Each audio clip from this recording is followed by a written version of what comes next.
revival episode of an AJETT conversation. Today I am here with a good friend of mine. He is a co-affiliate of a label that I am associated with by the name of Interval Audio. He goes by X3, but I know him as Danny. How you doing, Danny? Hey man, how's it going? Good. How are you? I'm doing pretty well. Your connection's a bit shitty though. Is it? So, Danny, I'm going to ask you a couple of questions as I usually do, rather I plan to do when I start doing more of these shows. So, to start things off, who are you and where are you from? My name's Danny. I go by the artist name X3. I was born in Chicago, but I'm from Houston. What genre or genres of choice you prefer to produce? I really have a I don't have a really certain specific genre I try to stick to and try to experiment a lot. Recently I'm getting into like a lot of real instrument type stuff, so I'm getting into like a lot of jazz, a lot of classical music, but at the same time I'm over here producing like happy hardcore or dubstep. It's just really whatever I feel like making at the time. Like, I've never necessarily like been the hugest happy hardcore fan. Like, I remember I told you I did Side Stage with Searle, and don't get me wrong, I don't dislike happy hardcore, but it's one of those genres where I wouldn't want to hear an entire set of it, you know? Of course. That's actually kind of the same thing with DJing. When you hear my mix, it's gonna be entirely weird. There's not gonna just be one genre, because a lot of DJs will try to stick to one genre because usually that genre has like the same BPM, and it's easier to mix. Right. I'm just gonna be all over the place. Yeah, it's the same thing with me, because I don't enjoy one genre sets unless it's a big variety of DJs that like with a wide variety of genres. But I hate when I go to a show and it's like the same, like it's kind of like a genre themed rave where like they have these types of DJs playing the same genre or like subgenres of a genre, and like it becomes a little bit of an earworm. I didn't catch that. You kind of cut out. I was saying that I hate when I go to raves and like when I like how I don't mind that it's one, like if it's a DJ playing one set, like playing one genre in a set, and I don't mind that as long as it's a wide variety of DJs playing a wide variety of genres. But I don't like it when I go to a show and it's like a genre themed rave where they play either one genre the whole night or they play a bunch of subgenres in that genre. And like, because it becomes a little bit of an earworm where I'm dancing to the same BPM all night and I just can't do it anymore and I'm bored. So it's kind of like, what's that thing? I'm trying to remember. Night bass. They play mostly like deep house stuff. That's all they play, and all the DJs play that. You don't like that kind of stuff, right? Yeah, I can hear. But yeah, like I just really don't like that concept, especially when it comes to genres of a high BPM like drum and bass or happy hardcore. And I had went to a rave last year, because I'm a promoter, and like I get free raves for like any projects I do and stuff. But I go to free raves every once in a while, and they had one house DJ, and he played, like he was opening, and then the rest of the night it was drum and bass, jungle, and jump up, and then they ended the night with a breakbeat DJ. Alright, I understand. Yeah, I get it. Yeah, but it was like, it's like I don't hate these genres. I just hate the lack of variety if it's like one genre, you know? But let me go into the next question. What got you into production and DJing? Um, it, DJing actually led to producing. So I was really into mainly DJing. Uh, I don't know why. It's not that I have anything against DJing. I actually love DJing, but I started with interest as DJing because I found out that like before Dead Mouse made music, he was a DJ as well. And so I was like, hey, maybe if I do this, I'll become this, right? Right. But then I realized I had to start producing, and it's, like I said, Dead Mouse is one of my inspirations. Inspirations have really changed over the course of the years that I've been alive, and I think the longest one that's been there is Dead Mouse. Yeah, it's been the same thing for me. Like I was really into Skrillex when I started listening to electronic music, but this wasn't until I got into high school. And I was just a dubstep junkie all through ninth grade. And it wasn't until like all summer I was trying to figure out, is there a way that I could express the taste of music that I have without having to be that guy that tries to shove my headphones on somebody? And that was when I discovered DJing in 10th grade when we got a DJ club. And like that pretty much took off from there. Lucky. Yeah, like that was like it was Skrillex, it was Chris Murdoch that was the first dubstep guy that I was like the dubstep producer that I was like really into. And then but the very first dubstep song I heard was the Kill Everybody remix on the My Name is Skrillex EP. Yeah, which one? It was my first was Noisiest remix. That's actually how I found out about producing. I forgot the name of the artist. It was like he had like a bunch of numbers and letters in his name, like M3 or something like that. Madian? Wait, no. No, it wasn't Madian because Madian doesn't do dubstep. I know, but Madian did a remix to kill. Oh wait, not Kill Everybody. He did a remix to Raise Your Weapon. Not Raise Your Weapon. That was on Dead Mouse's. I'm talking about Skrillex's because Madian did a remix for Skrillex. I'm just trying to remember the name of the song. I didn't even know that. I feel weird. I feel weird that I don't know that one. I think it was Scary Monsters Night Sprites, but it doesn't matter. It doesn't. Yeah, but yeah, it's just like it seemed like stuff was starting to just like build up on its own. But I had already like I was already getting good at DJing by the time I got to 11th grade, and the teacher who ran the DJ club, he was saying like, well, you're already a pretty decent DJ and you have a couple shows under your belt. Why don't you look into production? And that's where production had started. And look at me now. But this isn't about me. This is about you. And I think we went into the who inspires you to DJ and produce, but what is the what?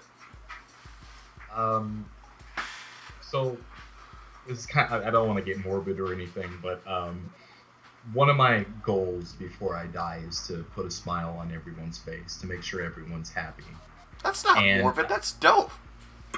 I know it's just that a lot of people don't like to talk about death. Like, me especially, I get like chills when I talk about it.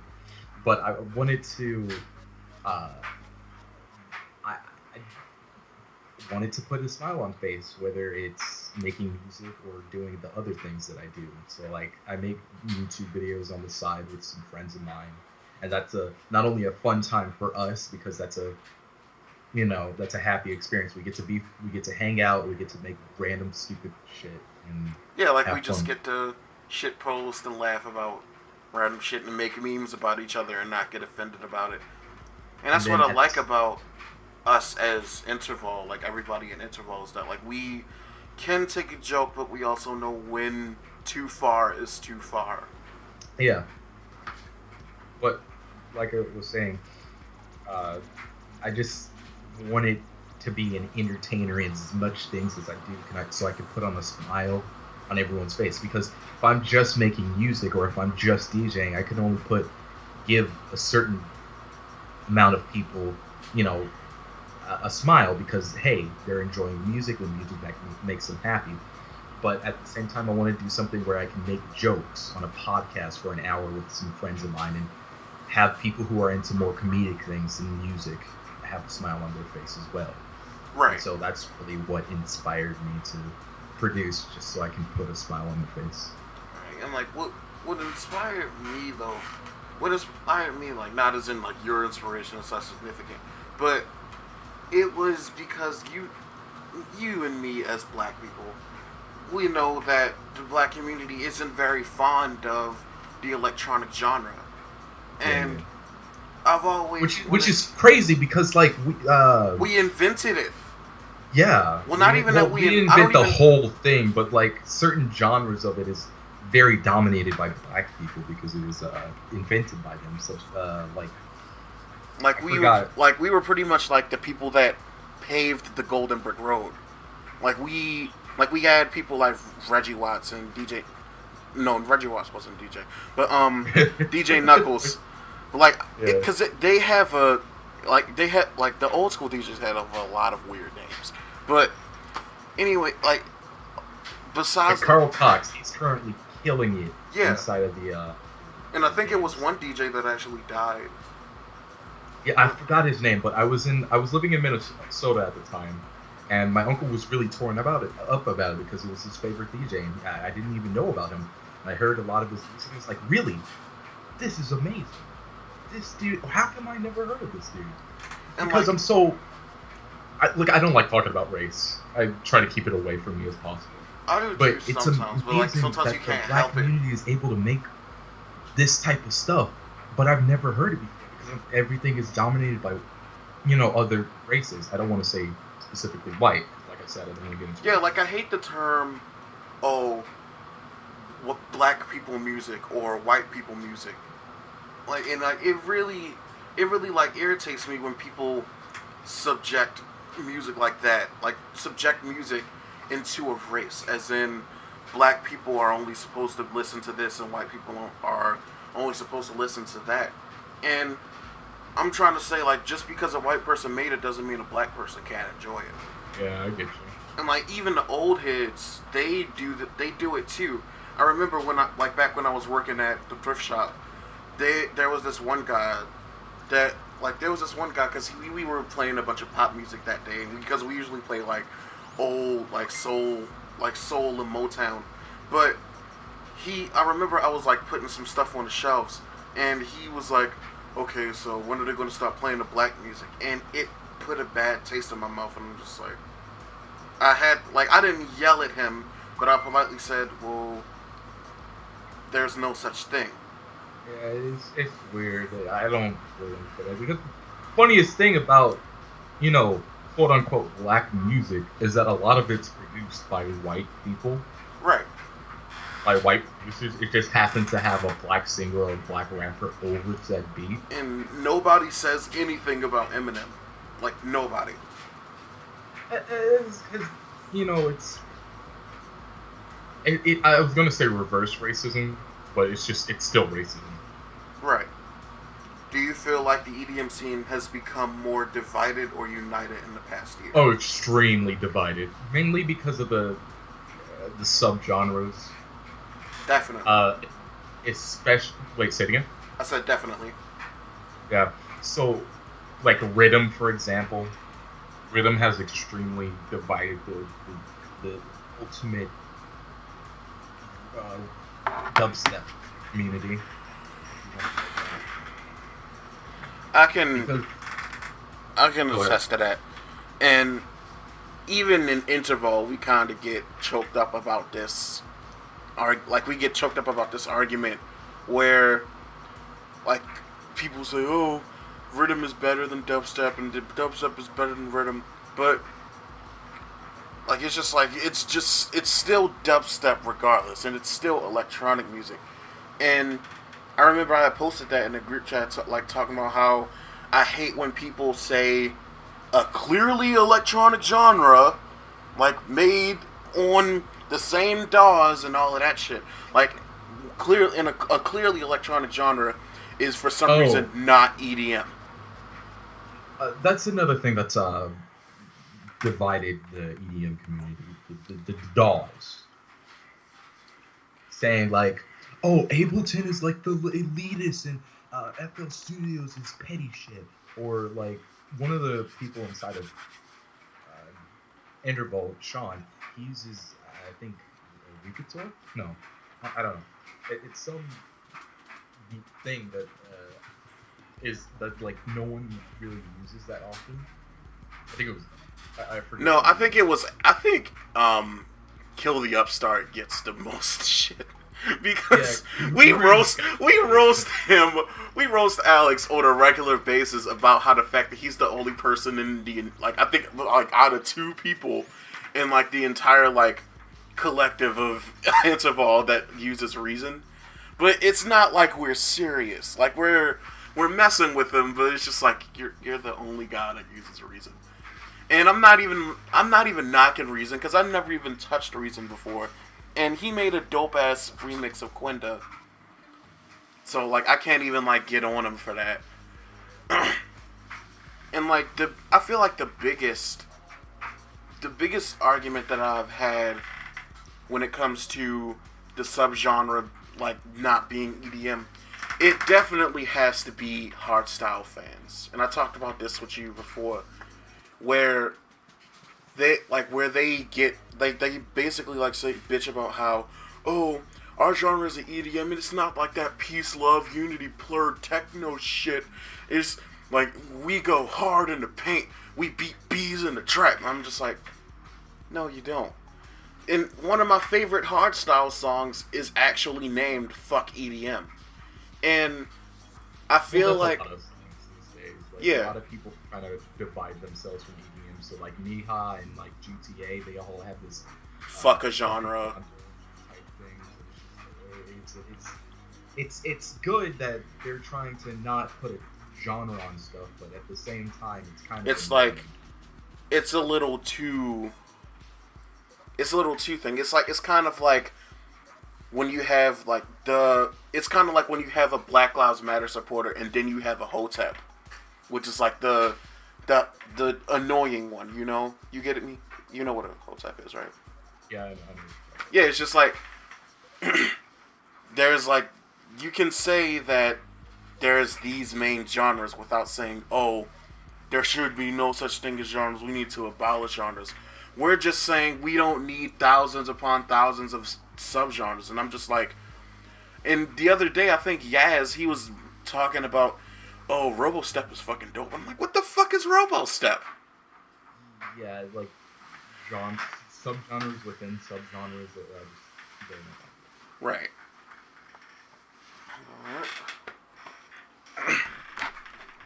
Yeah, it's just like, it's really like fucking annoying. And I remember the prime example of this was when I was watching an Anger Fist live set, and I used to be a diehard Anger Fist fan in ninth grade. Like it's just like I stopped listening to them, not because like, oh, I grew out of the Anger Fist phase. Well, I kind of grew out of it, but not as in like one of those people that like, oh, I don't respect Anger Fist anymore. It's just like I just stopped listening to him as much, and I commented, I'm not like while I like this music, I'm not sure if I could be the guy that could sit through an entire night of this. And they started bitching at me, and I normally said like, hey, I like the music, I just can't sit through it. And then they started bitching me saying, oh, go back to your shitty plur trance shit. And I'm just like, you're fucking 12. Yeah, these kids, man, like, and it's not even kids no more. It's like even Bass Nectar fans have gotten into it, and they hype up. Like I'm not hating any of these artists. It's just like the fans make them a little like make it shitty more than the artists themselves. They always hype up people like Bass Nectar and Excision and Datsik, and I'm like, again, these artists aren't trash. It's just like they're just artists. Like they're okay, and I get that they've pretty much like paved the way for dubstep and shit, but I'm not gonna like overpraise them for pretty much playing the same thing in every set for the past like almost 10 years. Where did your name come from? Oh my god, this is a really funny story. So my original name was DJ Shadow XXX. Because I really... So originally it was just going to be DJ Shadow, but then I found out about the artist DJ Shadow. And then I was like, what if I added my favorite movie, which was Triple X Fatal Affair? And I was like, yeah, DJ Shadow XXX, best name. You would have been like the next 21 Savage, because you know how like there's like a bunch of 20 Savages. There's like 21 Savage, 22 Savage, 23 Savage, 24 Savage, and just you would have been one of them. And then like it would have just started like DJ Shadow XXX, DJ Shadow XXXX, DJ Shadow XXXXX. Like I should have kept that name. Actually, fun fact, I released a song under a label with that name. It was the first song I actually ever made, and it was terrible, and I don't know why that label let me on there. What? You might play it. I didn't get... I'll probably, like, just send me a file of it, because, like, I don't think it'll, like, receive well on the mic. But you can play it for me. Oh, I made, like, on my set, like, at the end. But it's really bad. I don't recommend it at all. But, anyway, so once I found out what XXX meant on the internet and around places and why people started laughing at my name, I tried to keep the name for a bit. It's like, I'm not porn. I had like this whole campaign saying that I wasn't porn and stuff. It just didn't go well, so so a while back I changed my name to 3X, which was supposed to be ×3, but then I accidentally messed up and put X3 on everything.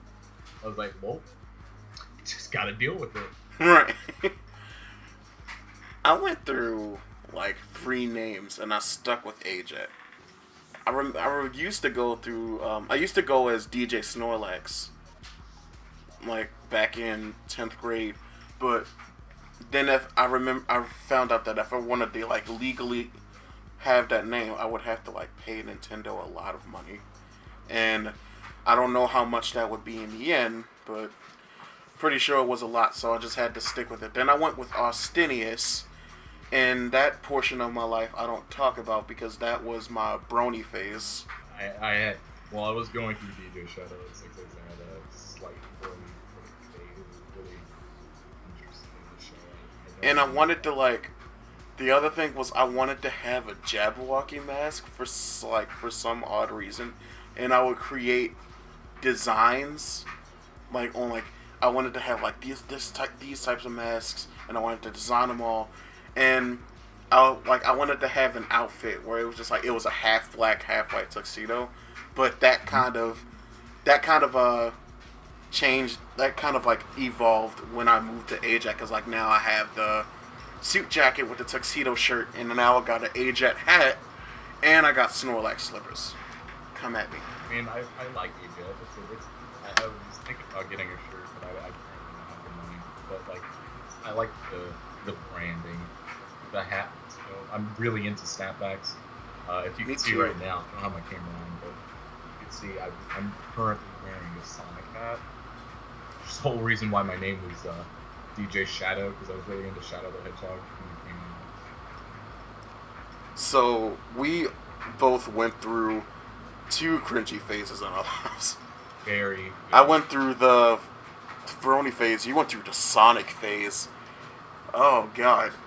And I know some cringy ass Sonic fans. Mark, Canine Biscuits. I'm currently still going through that phase, and I'm proud. I love Sonic, and I'll never give up. Like cause like I know Sonic fans that like, cause a lot of them are young kids, but when you start seeing like 15, 16, 17-year-olds going through that phase of, oh, I created a Furthona for my Sonic character, and like they don't even draw it, they just find some. Like one of those dress-up Sonic things, and then it's like Sonic, and then like they try to trace it over in MS Paint. Like, this is Thignor, and he has the Chaos Emerald, and he turns rainbow, and he's a fucking him and Sonic are best friends, and he's dating Amy and Rouge at the same time. Like, and he's so fucking awesome, he can beat anybody. Like that, like. And it was a thing in the Brony fandom too, but like it's I know still what you're cringy talking about. nonetheless. And like the best thing is that like one of the most amazing one of those is Cold Steel the Hedgehog. I'm not sure if it was real or fake, but this is like the ultimate like OC that's cringy as hell, and it's just amazing on how like the level of cringiness it is. But it is just, yeah. I went through that like Sonic OC building type phase. It's kind of the same reason why I don't show my face. That's why I'm a paper bag on stuff. But if you like scroll through my Facebook after this, you, Hold on, look at, like, I'm sorry, because I'm looking at Frosty because he uploaded a new profile picture from his set. Did you see that picture that I had made of Frosty? I mean, sometimes like he was he had fucking where the fuck is Rhythm on his head. Oh yeah. I'm just looking at this, and I'm just like, I want to make another, but I don't know. Because it's like he memes himself. Like he does poses that just like they turn themselves into memes. Do you have any bigger goals in regards to how far you want to go with music? Like I said, the ultimate goal is to put smiles on people's faces. So as long as I can achieve that goal, then I don't have anywhere higher. In terms of releasing stuff as a goal, I plan on trying to release another EP or maybe an LP. I told a friend actually as a joke, but I'm starting to think more and more, making it serious, that if I said to him, since Kanye is running in 2020, I said if Kanye wins in 2020, I will release a double. I will release a full LP on clear vinyl for free with 25 songs on it. That reminds me of when Valentino Khan remixed the entire Watch the Throne album. He did. Yeah, Bonanza told me. And I think it got taken down because I can't find it anywhere. But it sounds like something Valentino Khan would do because Valentino Khan he has a handlebar mustache. Not even a handlebar, but he has the stash. You're kind of breaking up a bit when you hear that. Like I was saying, like that sound, like it sounds like something Valentino Khan would do because like his mustache told him to do it. You there? Yeah. Okay, I couldn't hear you. You were going. No, I was saying that it sounded like something Valentino Khan would do because his mustache told him to do it. Like, hey, Valentino, remix Watch the Throne, the whole album. You can do it. Why do you want me to do it? Because I fucking told you to do it. What? I was imitating Valentino Khan's mustache. Oh, I'm sorry. Very out of it. Alright. And the wrong question 8. Current highlight of your career, like something big that happened recently, or like something that you are really proud of. I can't be proud of it because it keeps happening. So the entirety of 2015 to 2016, I was stuck at like 180 to 190 followers on SoundCloud. You suck. And then I hit 200 like right on New Year's. That is dope. Not on. I hit 200 like on Christmas or something. I don't remember, but around Christmas time. Then after like my birthday, I checked and I was back at 198, and I was so pissed off. I remember that happened to me. Like I was Because I'm thinking it's all of those spam accounts getting deleted. I wish they found a way to get to, like, for you to block those from following you. But I'd hit like 100 followers and then it went down to like 95 within like a week, and I'm just like, fuck you, SoundCloud. But I guess it's just like them keeping me from being phony. DAW of choice and your favorite VSTs. So I use mainly FL11. I don't like the way 12 looks. It makes me think of Tractor too much, and I don't like Tractor as a DJing program. You ass. Not to say that FL12 is a bad thing. It's just it's a more of a looks thing. And since 12 doesn't have skins, I can't really change it to make it look like 12. But because 13. Because you have 12, I can't collab with. I mean, because you have 11 and I have 12, I can't collab with you. No, I still have 12. I'm just saying I mostly use 11. Oh, okay. Yeah, it's like hopefully when 13 eventually comes out, which are probably gonna release sometime this or next year. When 13 comes out, they're gonna put skins back, and when skins come back, if 13 still looks like 12, then I'm gonna go. Then I'm gonna change the skin to an 11 looking skin, and that way I'll be able to collab with using 13. Right. Give me a second, actually, because I kind of want to open that though, because I know the two VSTs that I use the most is Massive and this one plugin, if I can remember the name of it, Synplant. And Synplant's just a really weird program. It makes the weirdest noises. You can make a lead from it, you can make a bass from it, or you can make these weird percussion noises, something that you would hear from, like, who can I think of? Like, I know someone who uses it. Someone who used to use it. Uses what? He doesn't use it anymore because he's dead. Dr. Bird. Uses what? Synplant. Oh, okay. Dr. Dirg, may he rest in peace, used to use Synplant in some of his songs. I remember one of his songs literally being called "Y'all Think It's Lit, but My Synplant Trial is About to Expire." And I swear it's like one of my favorite songs by him. Sometimes I use this plugin called SQ8L. It's based off an older actual analog synthesizer. It sounds really nice. It has that 80s vibe to it, and I like making old retro songs with it a lot, or just using it as like a background thing. But those are like the three that I mainly use. Of course, I use like inserts. So Valhalla Vintage Verb is a nice reverb plugin.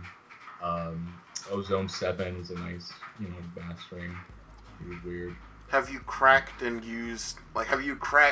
followed the Serum bandwagon?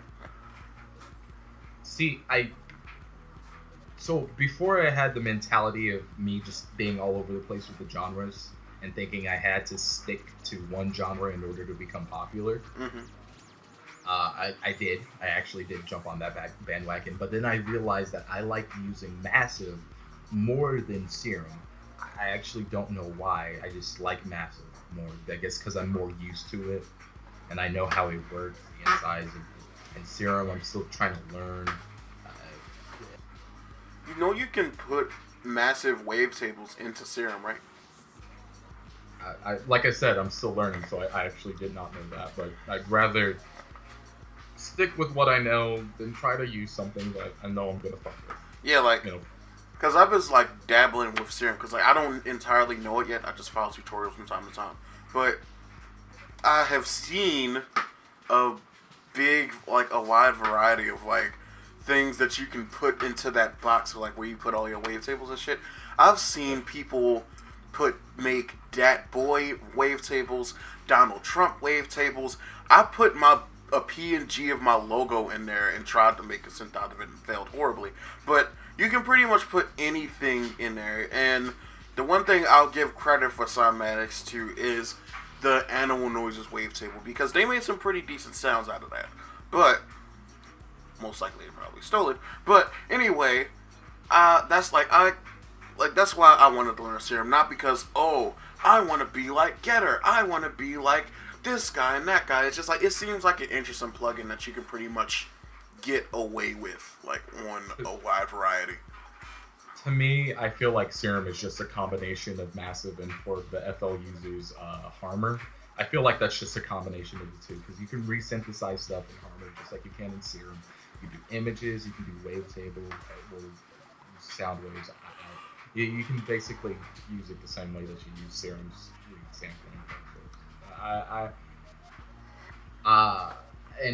To be honest, Harmer's way is easier because when I tried to do that stuff in Serum, it just didn't work out. I don't know why. I've been meaning to learn Harmer, but Harmer is like, it's so hard trying to learn how to use the stock plugins, especially like when you pretty much started producing in the era where like all of these big beautiful plugins started like getting popular.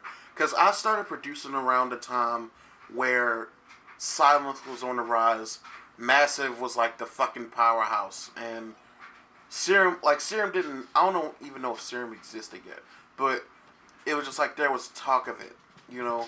And then you had Bitwig coming out, and it was just like that was like I just grew up and like I couldn't handle it.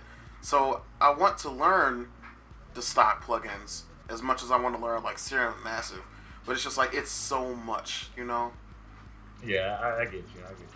For my last question, do you have any words to upcoming producers who have their own doubts and struggles? Say it again. Do you have any words for any upcoming producers that have their own doubts and struggles?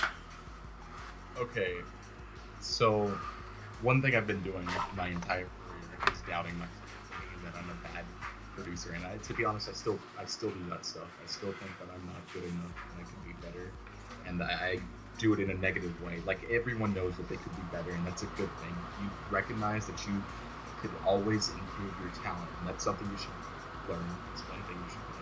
But you shouldn't do it in a negative way. You shouldn't constantly say, "Oh man, I shit. This song's terrible. I'm fucking stupid." You shouldn't do that. Don't be me.